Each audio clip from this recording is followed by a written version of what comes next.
Well, welcome to a Loaded Mag special with one of, I would say, the best journals out there. So, without further ado, we will bring on the Dundee Evening Telegraph's very own. No, is that the right? No, Shields Gazette now. He jumped ship or something, didn't he? Anyway, let's bring him on, Liam Kennedy. Hey, Liam. Welcome. Welcome, mate. How are you? That's a flashback to the Evening Telegraph. It is. Yeah, Well, speaking of flashbacks, we would like you to just explain this, please. Daz? Good morning, it's Liam Kennedy here for Dundee Evening Telegraph. I'm out in Austria, in the leafy suburbs of Salzburg, covering Dundee FC's pre-season trip to Central Europe this year. It's fair to say, given it's mid-morning here, it's going to be hot today. Big change from the rest of the weekend. We actually travelled over. Who's that guy? that's you're embarrassing us now. I'm about 3 stone lighter there.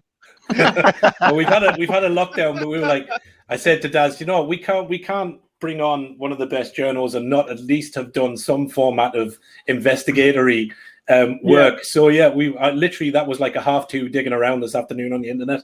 I'll explain that actually if you want. So, go on. So Dundee travelled that year to Budapest, and that was me doing basically justifying a 10-day holiday in Budapest by sending back videos daily to the news desk to make it look like I was actually doing something. It was one of the best trips of my life. It was fantastic.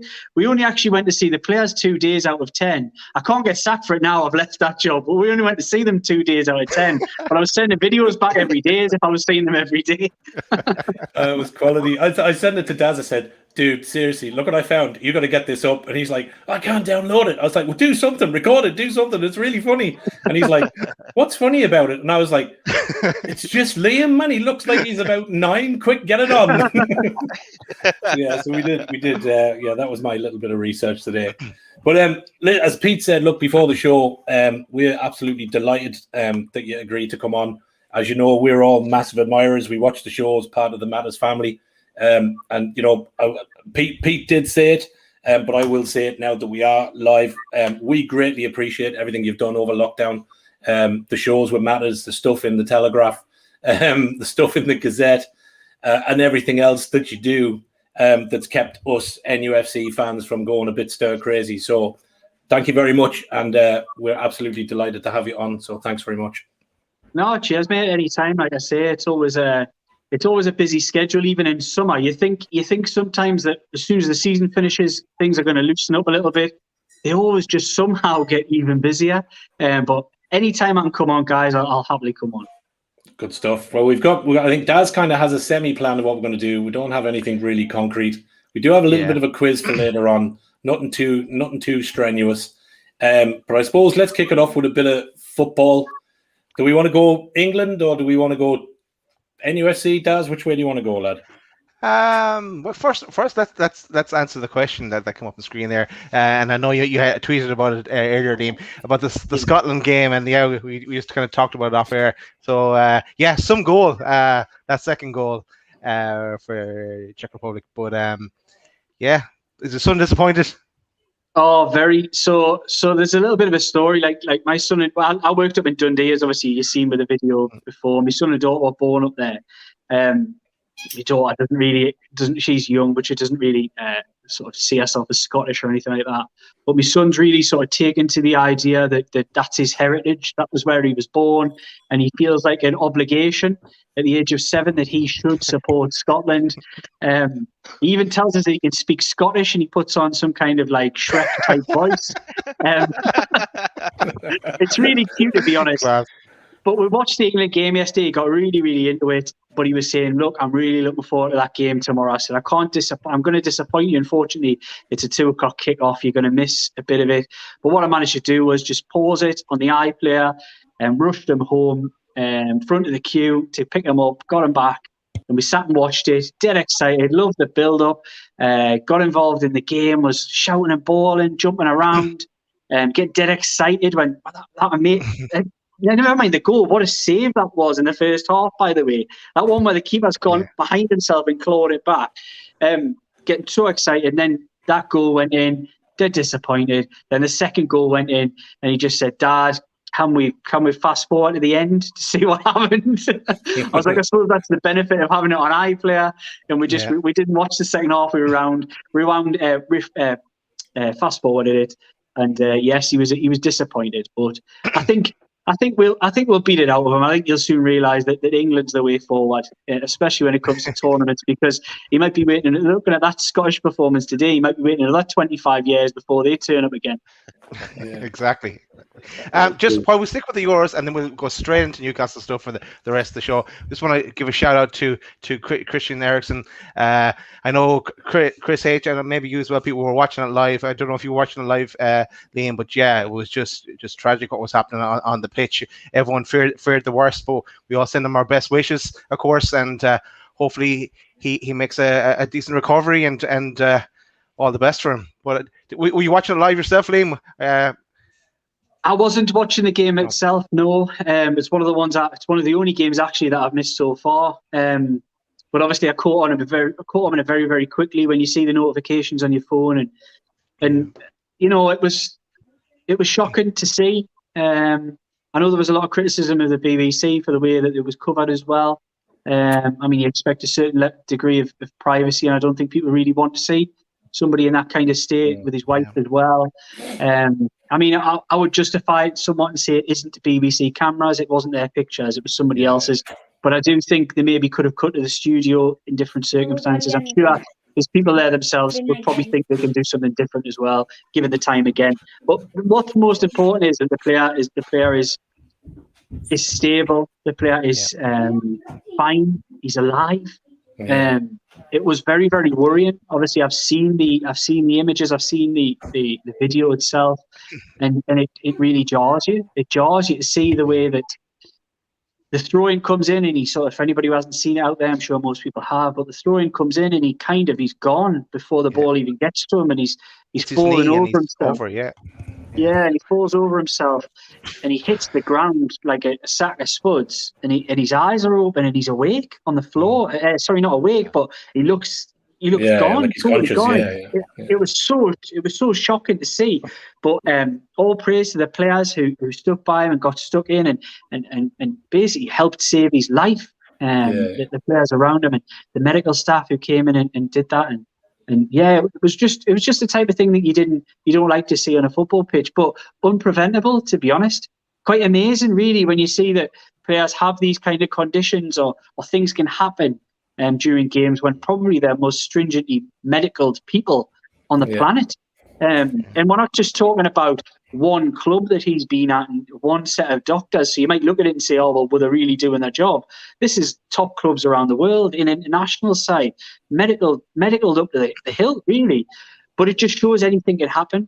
And really, although it was all in the public eye, and it's not the type of thing that you want to see, it probably couldn't happen in a better place, to be honest, because there was that medical help on hand immediately. And it does make you bring everything back into reality and just think that could have happened anywhere to anybody. You just don't know when your time is or when something like that might happen. And it brings everything into perspective. And it's much more than football. I don't know what you guys think. Yeah, I think the good, it was great. I think the Danish, the lad that kind of went and comforted his missus and stuff deserves a huge amount of credit as well. And the lad that kind of turned him on his side and everything else. I think the fact that they had the likes of a defib and everything else that close, and we're able to get to him is a credit to the medical staff. And I think that I don't know if anybody's seen the footage of Facebook of allegedly the two people that smashed a defib to bits in Buxted last night. That's floating around. Like when you look at things like that how important a machine like that is, that can save somebody's life, for the absolute reverse of that, then for someone to go and destroy a machine like that, I just don't get that mentality. But I mean, I think he, it was great to see him, great to see the message in that out today, and it does go to show that sometimes you have those matches and the medical staff are never ever called upon. They could sit for 90 minutes and do maybe run out to a bit of dry ice or a bit of leg spray and whatever. But like when the big things do happen, they're so quick. They just fall. They just kind of. It's like a second sense clicks in. So yeah, look, fair play to the whole Danish medical team and the stadium.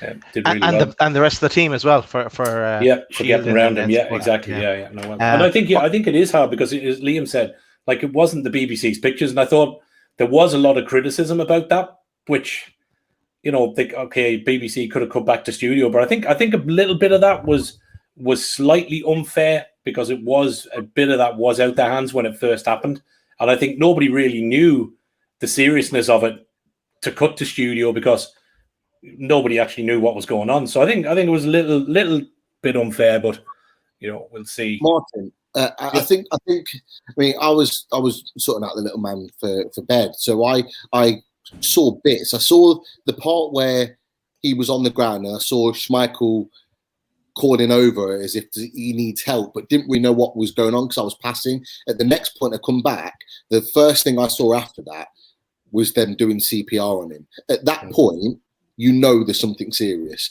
and at that point it needed to get shut off. And the fact that it didn't, the fact that they waited for the players to form sort of a wall around him, a shield around him, and it took it way to that point. I think it was too late by then. When you're having to perform CPR on somebody, at that point that that it's serious, that something isn't right there. It's not just an injury or where it's not just a fainting or something like that. Or something like that. It's far more. So it was disappointing. Although Bob, BBC don't take responsibility for that as such.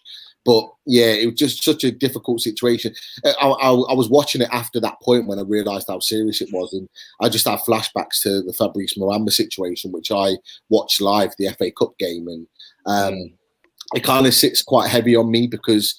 The condition that Fabrice Muamba has, my mum has that condition as well. She found out a few years later, and it turns out through my mum having it that I have that condition in its early set. So I sort of retired from playing even Sunday football for the team that I managed last year, and that's playing in my mind. That was the reason why, is because I don't want that thing to happen to me. I want to be able to love my kids, and all of those emotions, all of those feelings, all of those thoughts were going through my head as he was going through that sort of really difficult time, and it was really emotional for me. Really, really emotional, as it was for so many other people. Exactly. It's something you just do not wish to see happen on a football pitch or ever. Do you know what, Pete? Just to add into that, obviously I was watching it live, and I think I messaged you lads, didn't I? And obviously said, was anyone watching the game? But for me, it was absolutely like mind blowing. At first, I thought that he'd fainted. And I think that's probably what everybody thought. I thought maybe it's too hot, maybe he's just, something like that. And then, we saw the severity of it when the medical team ran on, and obviously they were performing CPR on him. But I honestly, I cannot remember feeling that low and that tense. It felt like you were watching like a bad film. Where you just, I just remember just feeling numb. I think that was what I put in the group chat. I just felt it did, Chris. I know it just didn't seem real. Oh, mate, it was horrendous to watch. But you know what? When I think Pete posted the photo, of him sitting up, the relief. It was just, and that typifies, doesn't it, like the football family, and everyone coming together, because I think everybody out there was just praying for him and his family. And when he's pulled through, and obviously we've received a statement saying that he's doing okay and he's stable. I think we were all just relieved, weren't we? Yeah. I think, as Liam said, it puts everything into perspective, lads. Yeah, it does. It does. It does. All right, Daz, NUFC. Let's talk NUFC. I think this is a good place to start, actually. Matthew's question here, because it covers a bit of everything: the retain list, the kit release from Castori, sponsorship, and it's always the case with Newcastle. Everyone else is ahead of the game, and where Paddy last. Any news on Anthony, Liam? No, it's a really good question by Matthew, and it's really, really relevant. And I'll be absolutely honest with you, it's a question that I'm asking myself. I've got a meeting tomorrow with the club, hopefully get some more information, potentially some dates and when these things are going to happen. But it should come as no surprise to anybody out there. Newcastle United are the least organised, the the least forthcoming when it comes to announcements. It's an embarrassment, if you ask me. I think it's frankly embarrassing that we don't know who Newcastle United. Well, we do know, but we don't officially know who Newcastle United shirts are going to be produced by next season. We haven't even had a retained list. That's, I mean, the Premier League have even put everybody's retained lists out already. Newcastle United haven't even given the fans in particular the courtesy of putting out there who's staying and who's going. Look, I think the accounts is one thing that wasn't mentioned in that question as well. Newcastle United are the only club of the 20 in the Premier League. 19 other clubs have submitted, or 19 last season, have submitted their accounts. Newcastle United haven't. I just think it's weird. I've been dealing with Newcastle United full on for about 3 years now, and I've never known them to be this stonewall. It's unusual. It's unusual. It's almost like the club's closed down and shut up shop. And I was thinking it was a bit like that last season, but this season takes the biscuit. It really does. It's unbelievable how. Look, we've been going to the club for steers. Another thing that wasn't mentioned there is pre-season. It was announced. I think it was Peterborough announced basically they were going to play Newcastle United in a behind closed doors friendly in Portugal, and we didn't know anything about it. All of a sudden, Newcastle United are going to Portugal, and it's Peterborough who've announced it. Now, I don't think they'll be going to Portugal now, but ask them that question and getting an answer is absolutely impossible. I can't see how they're going to go to Portugal when they'll have to come back and quarantine effectively, unless they get some kind of sportsman's exemption, which I know can happen.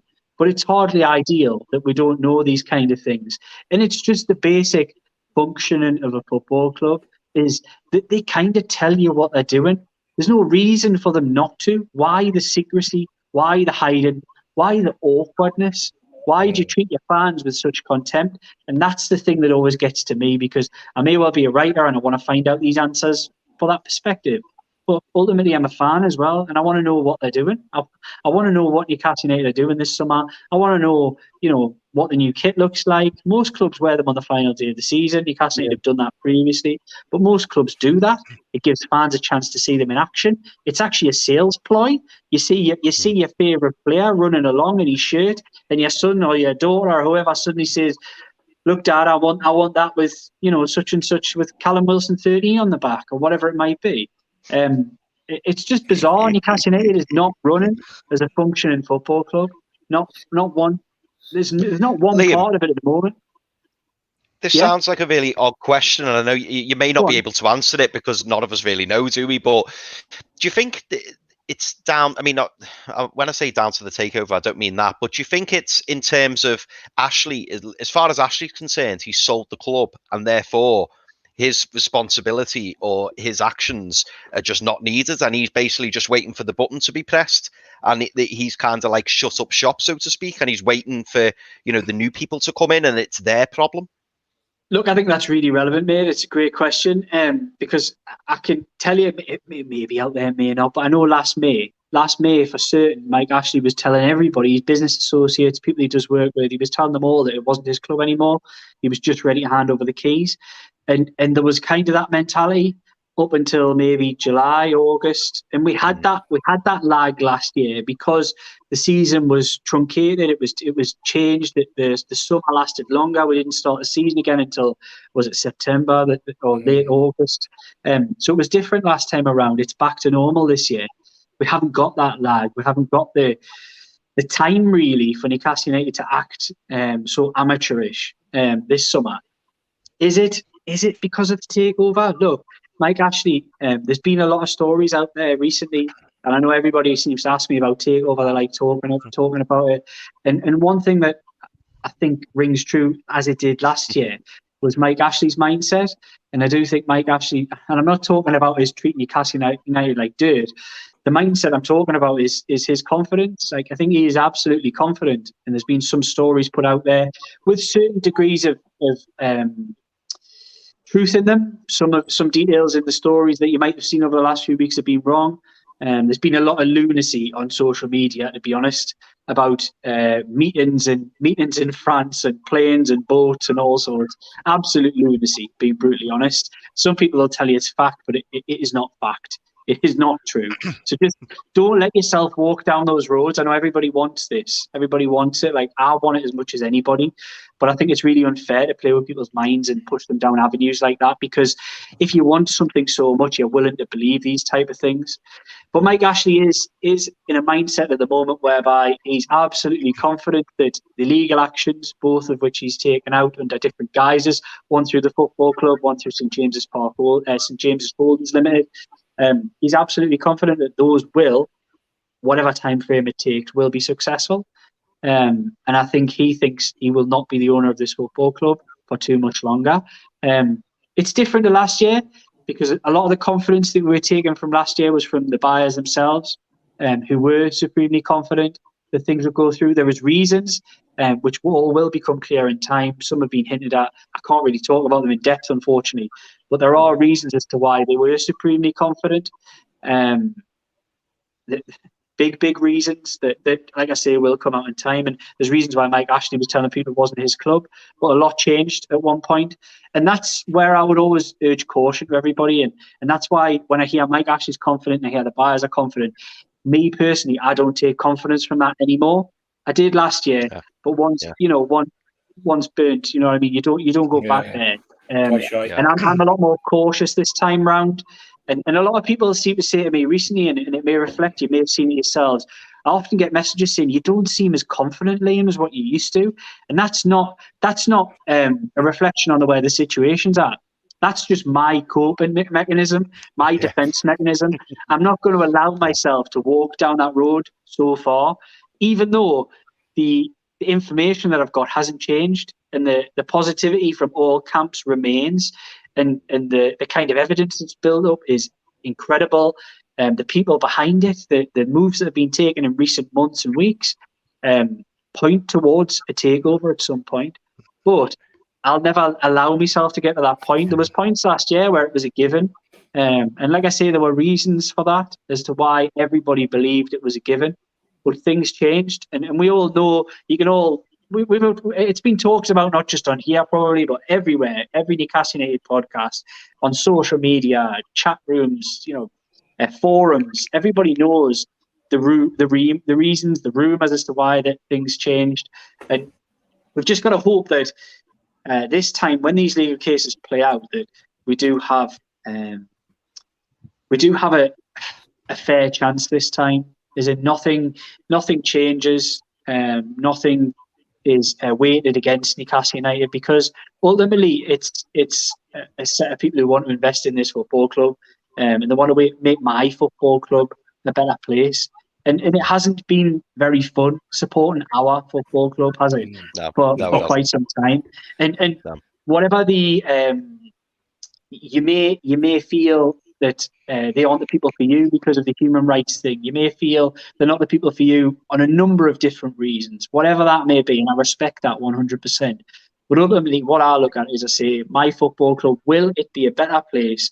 Will I get more enjoyment? Will I get those feelings back that I've had in the past? If these people take over, there's a chance, and I'm willing to take that chance. That's the way I've always felt about it. Yeah. No, I think so. The whole thing with the meetings in France and that, I seen them on Twitter there the other night, and me just being me taking the piss, I put up, that's not true. I'm not in the know or anything, but I've heard from a current source that Mike Ashley's actually with MBS, and the two of them have been on the pop, and he's puking in a fireplace somewhere.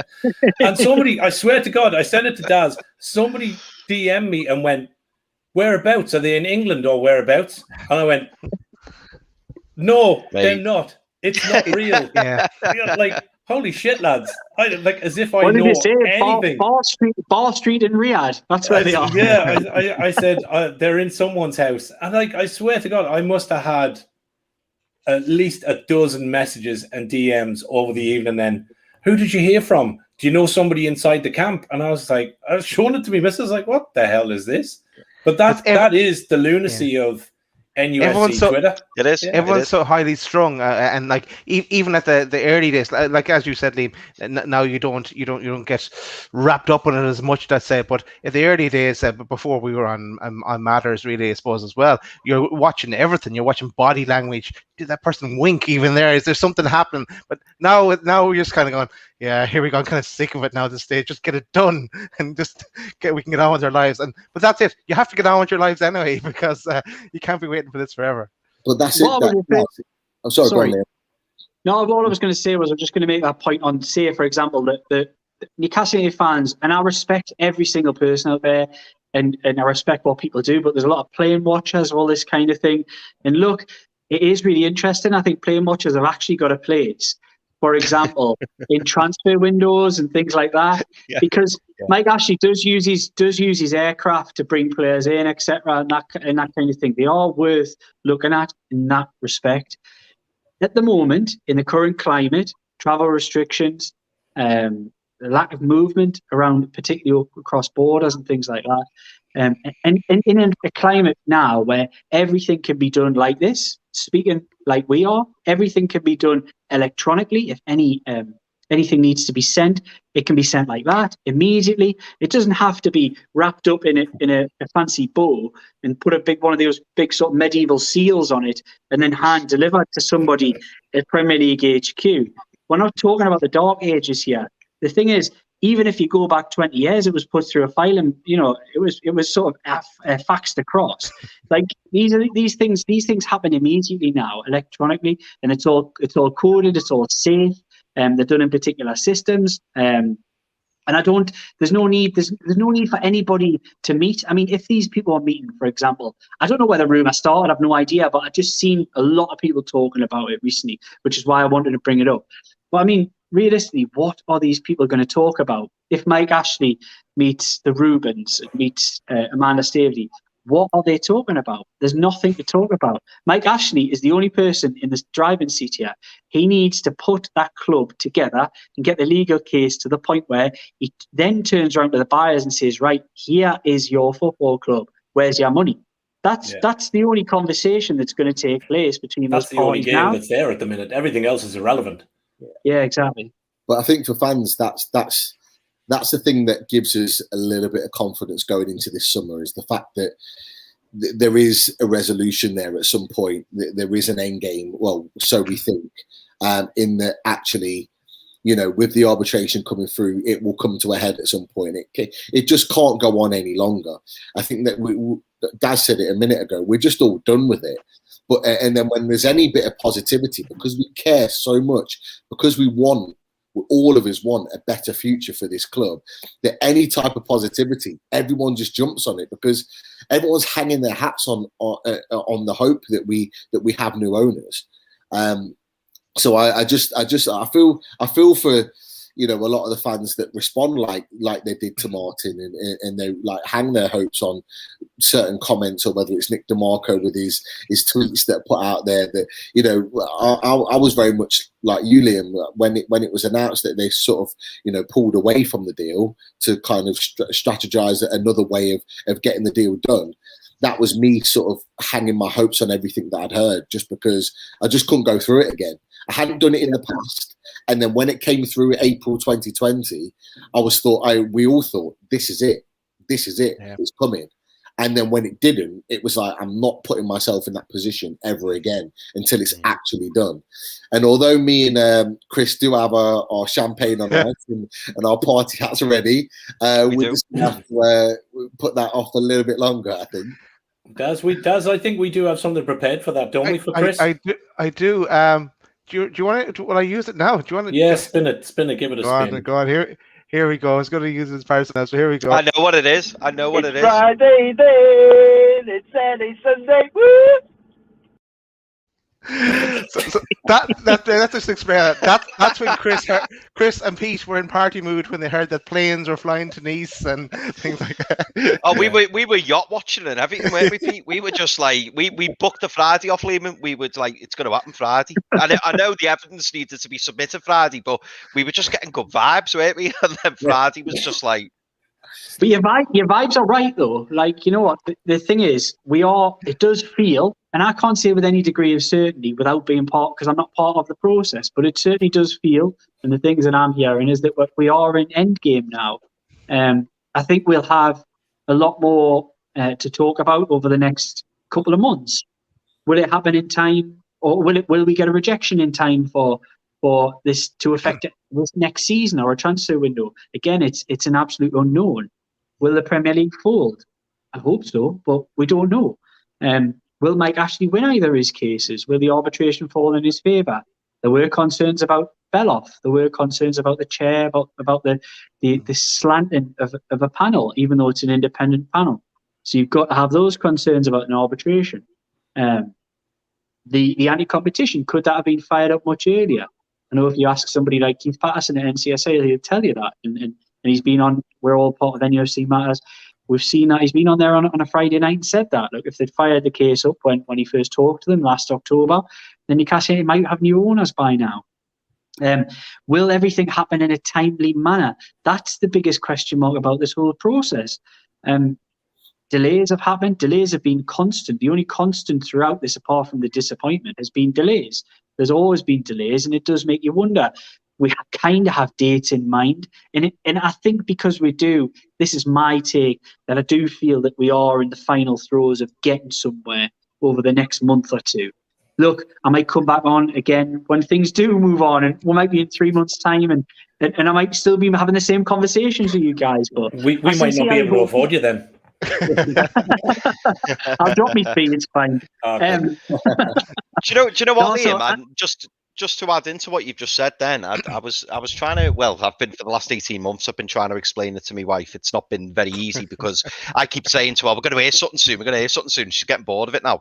But I described it the other day, and I don't know whether you think this is accurate, but I described it the other day as like a really surreal game of poker, and it feels like, you know, one keeps re-raising the other, and they keep calling and calling and calling, and you're looking at our hand, and you've got a feeling that you know what the Premier League's hand is, and you just wonder why they keep calling. Why haven't they folded? Why do they keep calling? And I don't know what it is, and whether it's a fantastic bluff and it's going to come to a point where they just fold and go, right, okay, yeah, go ahead, or whether they've got, you know, that ace that, you know, we weren't expecting them to have or something. It just feels like that to me. I don't know whether you think that's accurate to say that. Well, roll the clock back to April and May last year, and I know I work on a mixed desk at work. We have some Sunderland writers, all this kind of thing, and they always take the mickey out of red flags whenever something comes up. Oh, there's no red flags with that. That was the red flags thing is a mickey take, and people use it as a weapon almost against people such as positive people about the takeover, Amanda Stavely and others. That was something that was said. That is genuine. That is absolute fact, is the red flags thing. There were no red flags in this deal to a point last year.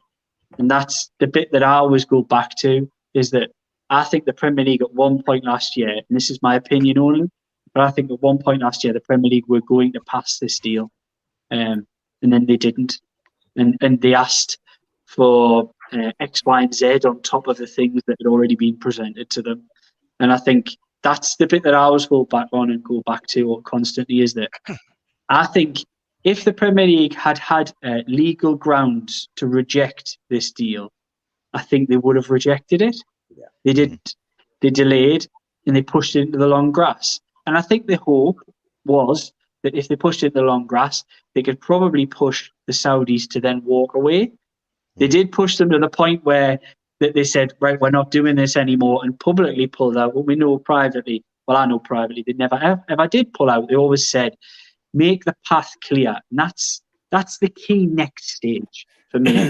If we want to talk about progress, it's not just the legal cases. If Mike Ashley wins the legal cases, for example, will the Premier League fold enough, or will they open the door enough so that the Saudis can walk through unchallenged?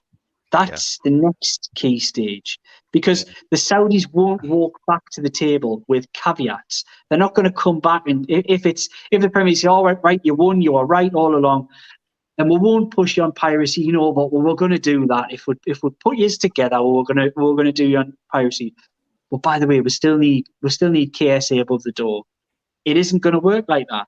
There has to be an absolute clearing of the path. And it has to be the original deal and the way it was set then. There isn't going to be any compromises on this, I'm led to believe. So that's my next fear would be, even if they win, is there going to be a something that the Premier League can pull out whereby then the deal doesn't get done for that reason. I know for a fact I've spoken to a lot of people with regards to this, and they're still there. They're still there. There is absolutely no doubt that they're still there and still want to buy this football club. It is seen as a really good value purchase to sort of, as a Premier League club, to build and uses the jewel and the sporting crown effectively, which is what every one of the Gulf states around them has got already, and they want to use Newcastle United in that manner. I don't think you'll ever. I think they do sneer when they look. I remember speaking to sources over there. Was it last April, last March, and they sneered at the idea of PSG, and they look at that model that the Qataris have built, and really think it's been a waste of money, a waste of time and effort. The amount that they've poured down the drain in bringing people, for example, like Neymar, making him virtually the most expensive player on the planet, just to try and do what they've done. And look, since I had those conversations, they nearly did it. They nearly got there with the Champions League, for example. But I think it will be more of a sustainable model if we ever see a Saudi PIF above his name above the door. I don't think we'll see the kind of even the early stages of Man City where Abu Dhabi went out and bought Robinho. I don't think you'll see that kind of thing at Newcastle United.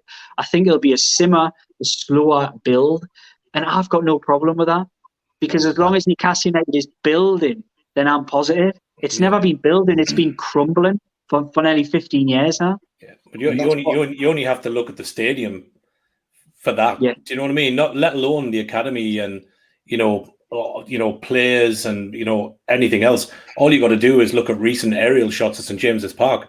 It's disgusting. But it is, and I live a stone's throw away. I live quite close to the academy and the training ground, and it isn't fit for purpose. It's not fit for purpose. In the not too distant past, around 4 or 5 years ago, I used to regularly go to the Academy of Light, Sunderland. Wipes the floor with Newcastle United's facility. Wipes the floor with it, literally. And that's embarrassing. You're talking about a League One football club. And there's probably plenty of clubs, I don't know, I've never been, but there's probably plenty of clubs in the Championship that have got facilities that outweigh Newcastle's massively. And this is the thing, right? So it was a joke we had among each other in the office, and it was Hamza Chowdhury, for example, in January. There was a video you might remember just after the transfer window. He was a hair's breadth away from signing for Newcastle United in January, and he may well come back this summer. He's a player that Steve Bruce likes a lot. And I look, he's okay. I'm not going to say he's going to change the team around, but look, he's probably slightly better than some of the players we've got in that. And I'll not mention Jeff Hendrick's name. I think I just did. So Hamza Chowdhury, for example, was playing, watching Jose Perez put it up, I think, and they were playing cricket in this brand new £30 million training ground that's been put together, Leicester City. And I'm imagining him that close to coming up here, doing his medical and seeing Newcastle United's training ground, and he would have walked in and went, "Oh my God, what am I doing here? Is this like, have I signed for the youth club? Like, what's going on?" You know what? It probably would have been Perez giving him the heads up. You go up north because this is what it's really like. But look, I don't live too far away from the new Leicester's training ground. I'm obviously being in Leicester myself, and it's outstanding. They plastered it all over the Leicester Mercury, which is our local newspaper up here. They promote it whenever the chance arises, because it is one of the best in Europe. It is outstanding. And for me, going back to your point that you were talking about with the consortium coming in and wanting to take over us, and why us, and it's not. I mean, we as fans talk about the stuff on the pitch, the players that we're going to sign, how we're going to develop, where we're going to be in the league potentially when this, or hopefully when it all happens. But I think there's a story behind it, and they see the fact that the stadium, as Martin said, is unkept. The fact that the training ground needs rebuilding, the fact that the community, there's areas in the community that can be redeveloped in Newcastle and around the city, and they see it as the project. And that's the thing. It's a project, and that's what they will sell to the players that come to this club. hopefully when the takeover goes through, the manager that comes through the door, the staff that come through the door, the way in which they're going to sell it is it's a project. And like you said, it will be a slow build. And I'm quite happy with the fact that we're not just going to go spending millions and millions over a 6-month period. I mean, I always use the example of Everton. Everton has splashed over close to 500 million in the last 4 or 5 years on players, and they're still no better off. Gone backwards. Yeah, and you're right. It effectively gone backwards, and I see the slow build in terms of the future of this club. This is not a 4 or 5 year fix. This is a future for the next 10, 20 years and beyond. And I think that's what they see, and that's why we're so passionate about wanting this to happen. All the other noise behind it politically can stay behind there, because I'm a fan. We're fans on this show now. We're fans of Newcastle, and all we want is the best for our club that we love and support. And I don't see anything past that. That's just the mentality. And I think the consortium feel exactly the same way, which is why they didn't just walk away. And I don't know whether, I'm sure you got your opinions on this, Liam, as well, is that everything since they pulled out just seems so strategic, even to this point. The timeline might not be right, but it just seems to have played out to perfection in terms of where they wanted to be. And they just seem like at the stage now where Chris perfectly used the example of poker in terms of both players have gone all in, and the Premier League still feel that the consortium or the club are bluffing, but actually, from what we're hearing from Keith and so many others, we've got that pocket, we've got those pocket rockets ready to tear it up. Yeah, that's where I believe that I am, where we are right now. Yeah, exactly. So, right, Daz. Yeah. Will we see how good this journal really is? Will we try him out with a little bit of loaded quiz here? See, can we put him under a bit of pressure for 5 minutes? Put him under pressure, and then we'll take some more questions. We've got 15 minminutes left, so we'll get the quiz and then a few more questions. I'll go quick with the quiz. I'm not going into overtime on his rates. So Liam, here's a loaded quiz.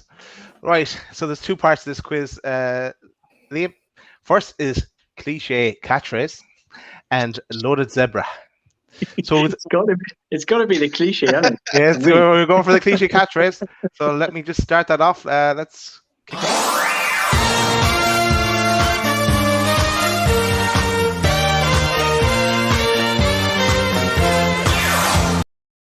Now you must be really nervous now at this stage. That has way too much time in his hands. Way too much time.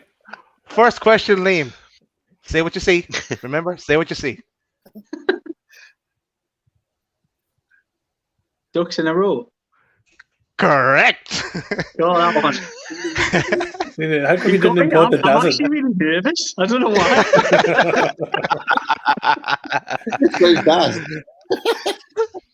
Next one. Say what you see.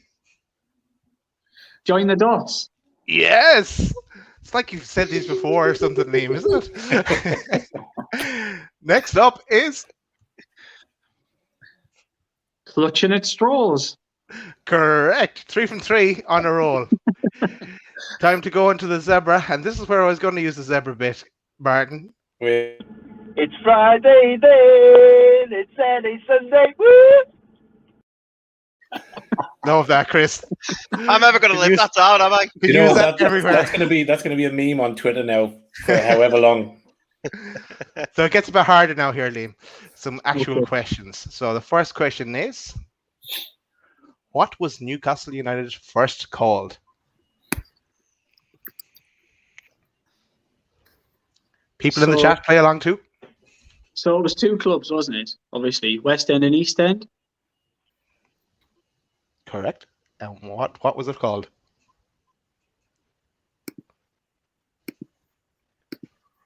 Go on then.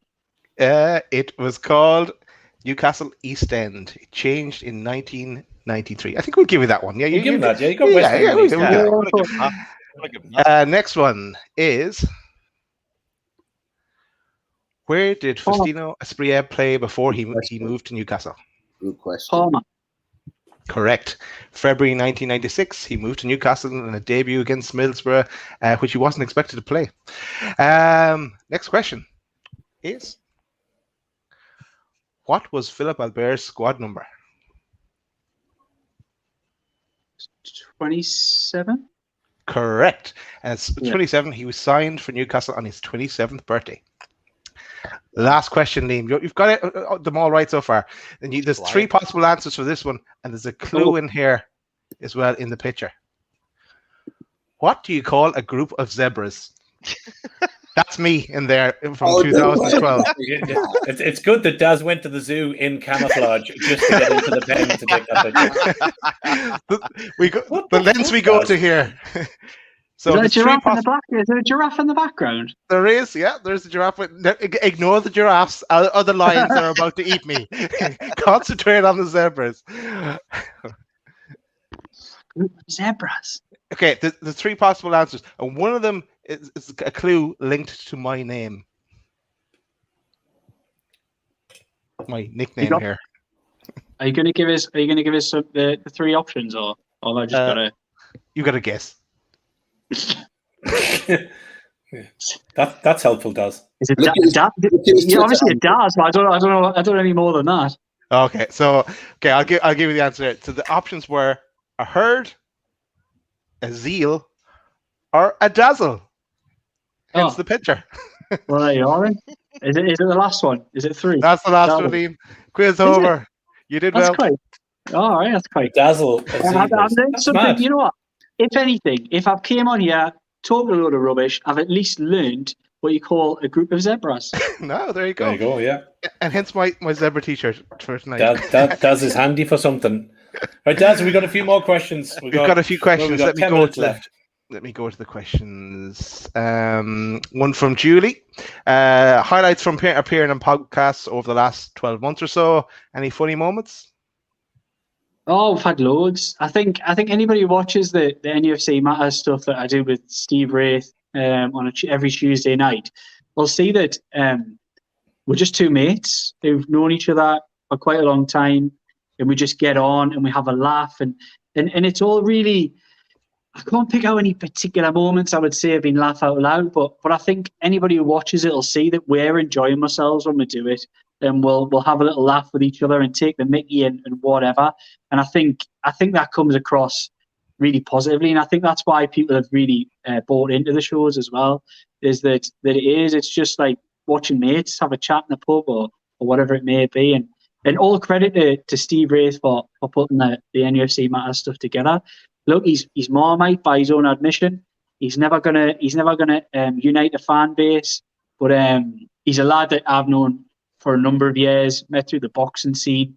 We get on really well, and I think he's helped as many people as he's paid off. I think there's been a lot of people out there who've really, really enjoyed the shows, whether that be your Friday night, your Tuesday night, the stuff he does with the girls on Mondays, like the rant stuff, anything that you guys, the match day stuff, anything.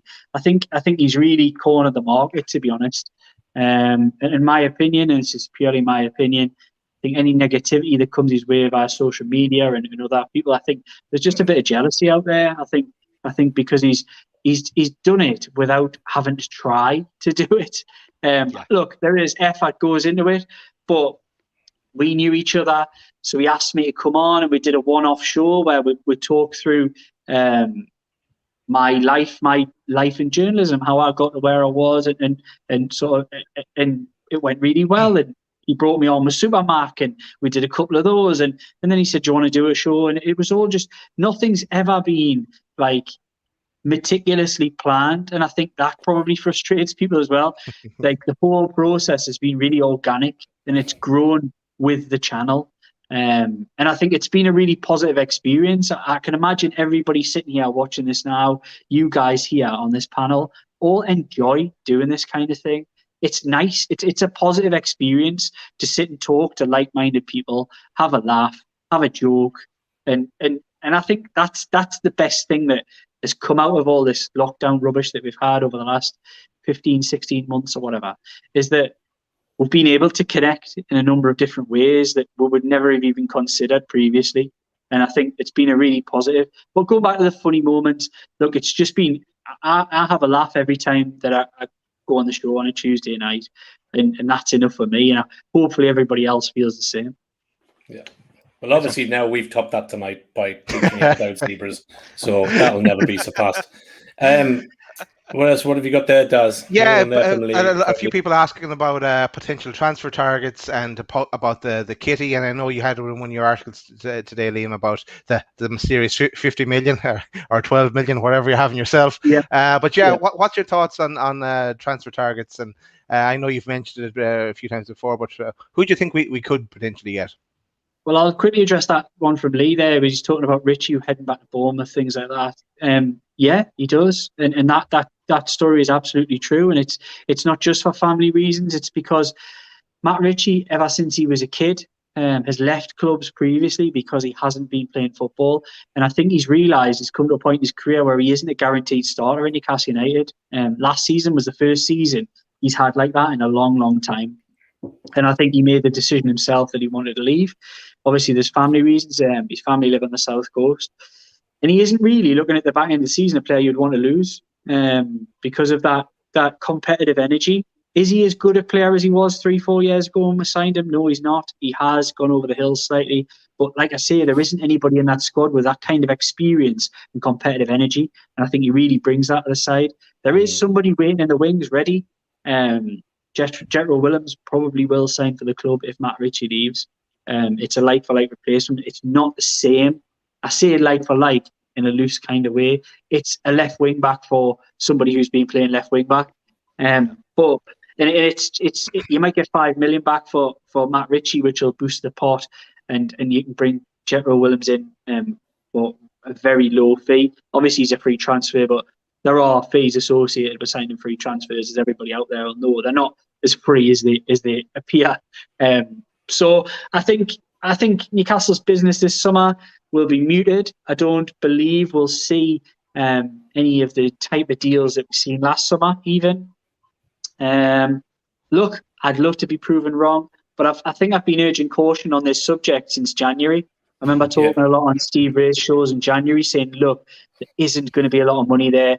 The fan lockout because of COVID is going to have a massive impact on Newcastle United's accounts. We still wait on those accounts, but I'm led to believe that all the briefings that I've had and information that I've had is that it is going to show a big hole compared to what it normally would. And with Newcastle United, look, I'm Mike Ashley's biggest critic, but what he effectively does do is allow the club just to run itself. He isn't going to fill that gap up. So that gap, if this is going to hit any club in the Premier League hardest, it's probably Newcastle United, because other people might plug gaps. Other people might go to the bank and fill it with a loan that they'll eventually pay off when the money does come back in. Newcastle United will just run as it is. And unfortunately, if the margins are shrunken considerably, that's only going to affect the budget for signing players, whether that be in wages, signing on fees, transfer fees. It's only going to affect that. It also affects renewing contracts as well, because the money just isn't there in the pot.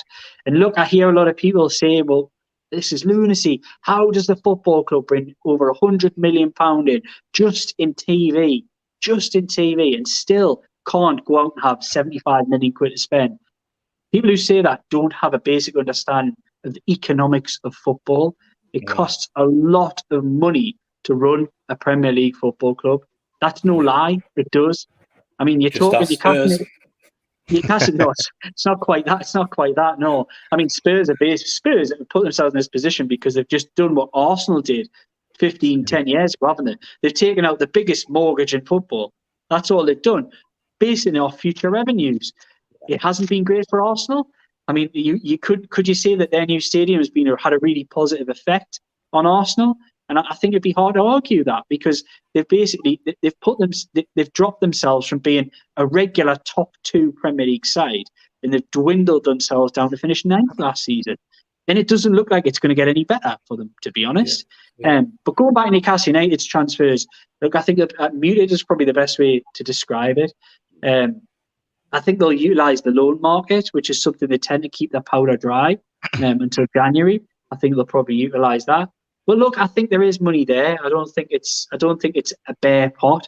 What I would say is anybody speculating on exact amounts, I would just take it with a pinch of salt at the moment, because if you're trying to do financial deals and business deals, the last thing I'm going to do is tell you how much money I've got in my pocket. So I would always sort of just urge caution. It may be 12 million. It may be 50 million. I doubt it. I think it's probably going to be more towards the 12 million.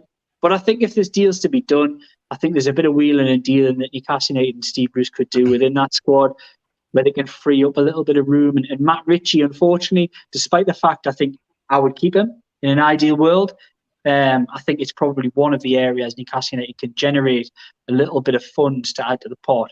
And, like I say, bring in somebody who plays the same position.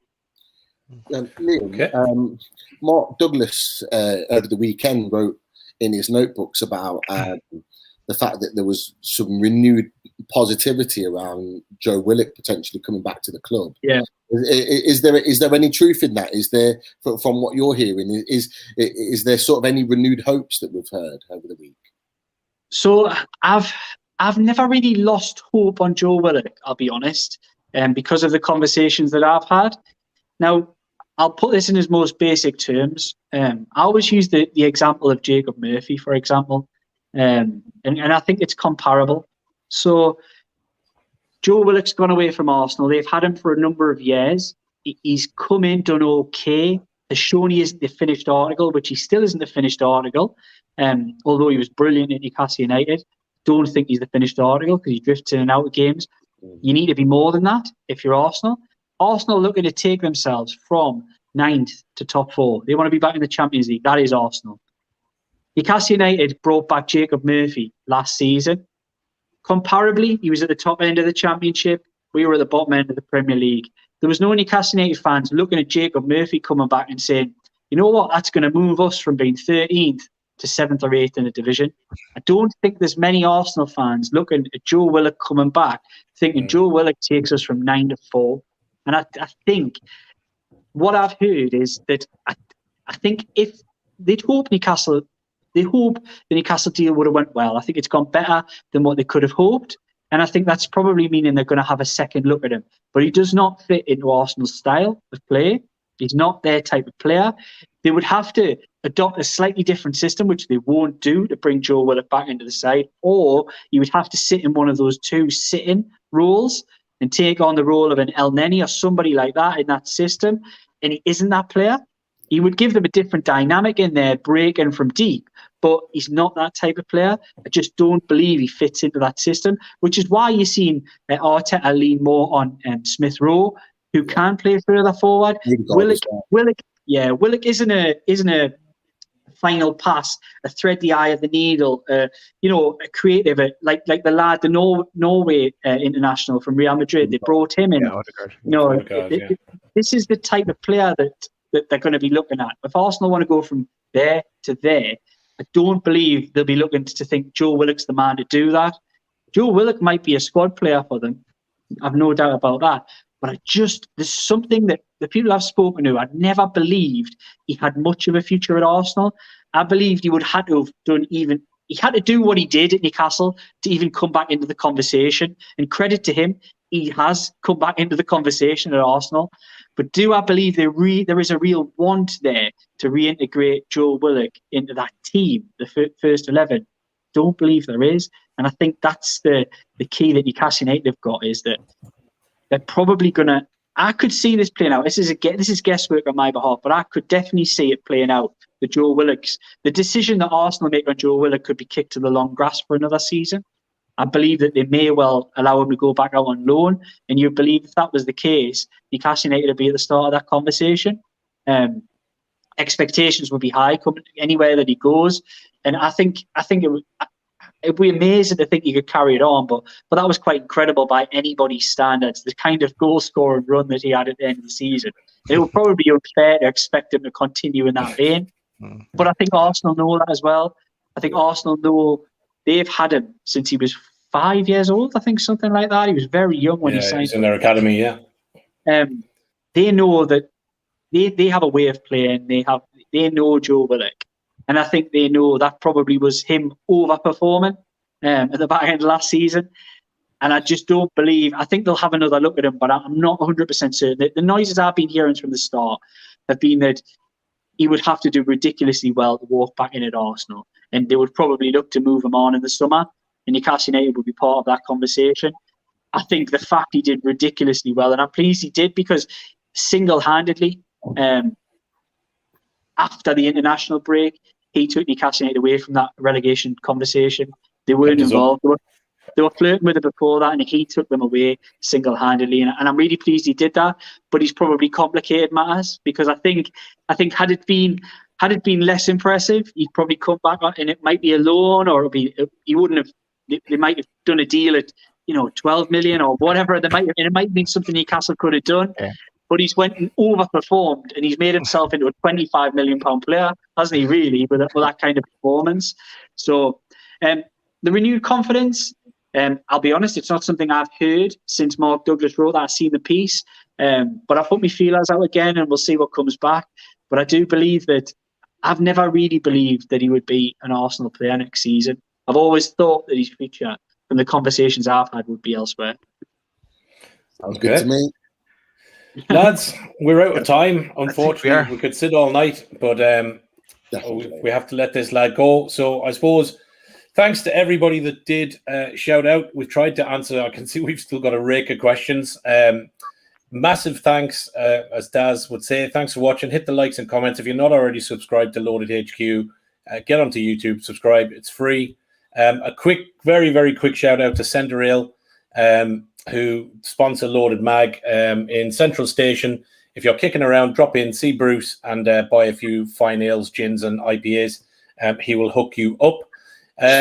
Coming on Wednesday night, I know Daz has it. Loaded Football Weekly is back, and our special guests are Tom Lumley and the Brave Liaison will be on, and you can look at us in that dodgy picture that we put together at the top with my half a head. But I think that's it. Then Friday night, we've got another Loaded Mag where we're doing England versus Scotland live, a match day watch along. So there's a few of us on that, but join us for that. And let's see where it goes. So I think on that note, we will say thank you to Liam Kennedy. There's a fly buzzing around me. Thanks, Liam. Crow. I don't know what's going on. No worries. Thanks for coming on. I'm sure at some point we'll try and persuade you to come on if anything happens, and we get towards start of season and stuff. I'll reach out and we'll try and get you back on for another show, because I'm sure we've got loads more questions. So thanks very much. Absolutely honoured that you came on with us, and we'll keep watching and keep doing what you're doing, because we love it. No, cheers, lads. It's been, like you say, it's been an honour. Don't be daft. I would, if I had all the time in the world, I would come on the show every week. But it just is the way it is. Yep, excellent. So every Monday from now on, you've got it. It's a really slick setup. I've really quite enjoyed it. It's been a really good show, and I hope everybody out there has enjoyed it as well.